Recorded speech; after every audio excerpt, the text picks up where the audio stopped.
A long time ago, when I was a kid this is in the early 60s, I set off to look around Scotland with a little knapsack full of jam rolls, a couple of quid in my pocket, and a heart filled with excitement and ambition.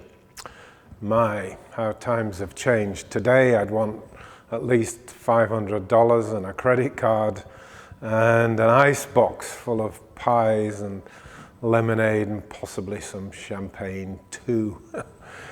Anyway, it was late autumn and I found myself benighted on the lonely road. It had gone dark, there was no more traffic.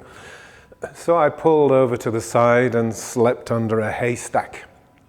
I say slept, it was a very fitful night, and when I woke in the morning I was covered in frost, shivering like crazy. I mean, my God, I was lucky I didn't die of hypothermia. Anyway, it turned out I was just outside a tiny little Scottish hamlet called Ecclefechan. And I remember very clearly a sign at the outskirts of this little village that said, "Birthplace of Thomas Carlyle." Who the hell was Thomas Carlyle? I'd no idea at the time. Well, this is the man, and he is a pretty exciting polymath and writer in Victorian times, and he had some amazing things to say, basically. One of his best maxims, and which I love a lot and I use currently, to do with my supernoetics movement and the birth of the punk psychology project, he said, our main business is not to see what lies dimly at a distance, but to see what clearly lies at hand. You know, there's a job to be done and it's here and now. We don't have to fancify the future and think grand thoughts.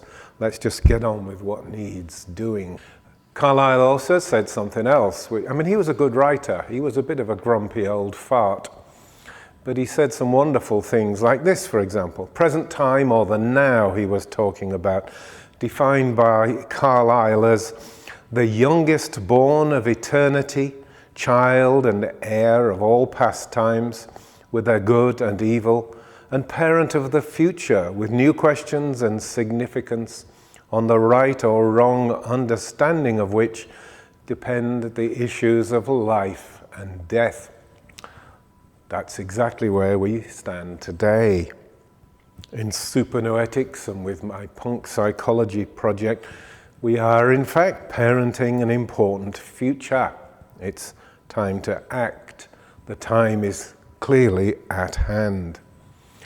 You can sit around and be a spectator, or you can join in if you want to just sit and watch while mankind slides into the abyss, which is clearly what's happening today as the population explosion passes 8 billion and the world problems multiply accordingly.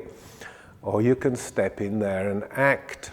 We have some pretty pivotal answers in punk psychology and supernoetics. Why people behave as they do, why we suffer these irrational emotions, behave stupidly and crazily, and why all our relationships go to hell in next to no time, to hell in a handbasket. There are answers. So you have a choice. You can either sit and watch or you can join in. If you want to just sit and watch, you can be like, say, the German people in the last war when the Nazi movement was on the rise. You can just sit and watch and don't do anything, don't say no, don't get involved. Now, this is not a political movement, of course. I'm just drawing parallels. But that's basically what happened, and exactly as Winston Churchill predicted, Europe, the whole of Europe and the United States was threatened too, began to slide into what Churchill predicted would be a new dark age, an abyss. We would sink into an abyss of a new dark age made more sinister and perhaps more prolonged by the lights of perverted science. How like our time, when science is being perverted, and mostly instead of rescuing mankind, it's to try and indoctrinate and suppress us into the fact that we're worthless as individuals, we're just animals, we're mechanical machines, We're not fit, we're not responsible, we're certainly not gifted and spiritual, we're just things. And that there's a powerful, sinister force at the top of this trying to organize globalism in which the individual just won't count. We'll all be slaves to the machine, slaves to the few. As I said, you can choose not to act and just watch it happen, or you can join in and we can do something about this. The Supernoetics movement and the Punk Psychology Project have a lot to offer, and you can join as well. You can find out more about us and then join us by going to supernoetics.com or punkpsychology.us. I prefer to think of it as punkpsychology.us. See you inside. Take care.